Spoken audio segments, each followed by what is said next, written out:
આ કહેવું ગુજરાતમાં કે દારૂ છૂટો મૂકો એનો અર્થ કે તમે દારૂના રવાડે ચડેલા છો, તમે દેશનું યુવાધન બરબાદ થાય એવું ઈચ્છો છો.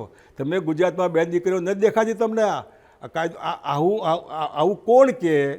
શંકરસિંહ વાઘેલાએ ભૂતકાળમાં મેં આ ટેસ્ટ કરેલા છે બધાએ, અને સમજીને મોરારજી દેસાઈએ જ્યારે જાહેર જીવનમાં એવું કીધેલું કે ડુપ્લિકેટ ન બનાય, ડબલ સ્ટેન્ડર્ડ ન રખાય, એનો અર્થ કે હું જો જાહેર જીવનમાં આવું તો મારે એ દિવસથી નશો ન કરાય, દારૂ ન પીવાય, પ્રતિજ્ઞા લીધી 67, 68માં.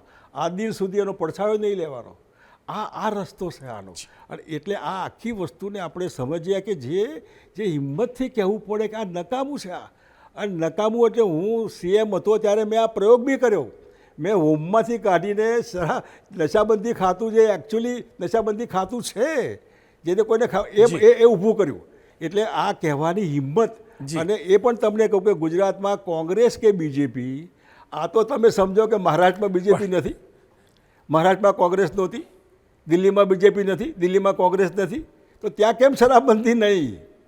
જો તમે કયા કપડાં પહેરીને લોકોને છેતરવા માગો છો?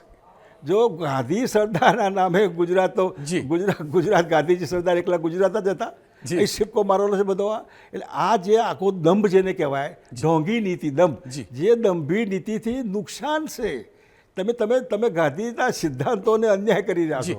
સત્ય બોલવું, સાચું આચરણ કરવું, આચરણ તો થતું જ નથી. આચરણ તો બુટલેગરો કરે છે બધા. અને તમે જે મુદ્દો કીધો કે લોકો ખરાબ પીને મરી ગયા, ઓહો, લગભગ 25 થી 50,000 વિધવા બહેનો ગુજરાતમાં, 50,000 કરતાં વધારે વિધવા બહેનો 30 વર્ષના નીચેના 2 બાળકો મૂકીને એનો બાપ મરી ગયો, આ પીને મરી ગયો. બાપુ આની હૈયા વરાર આ બહેનો જ્યારે મરે ને ત્યારે કે બાપુ આના કરતાં સારું પીવે એવું કરો ને.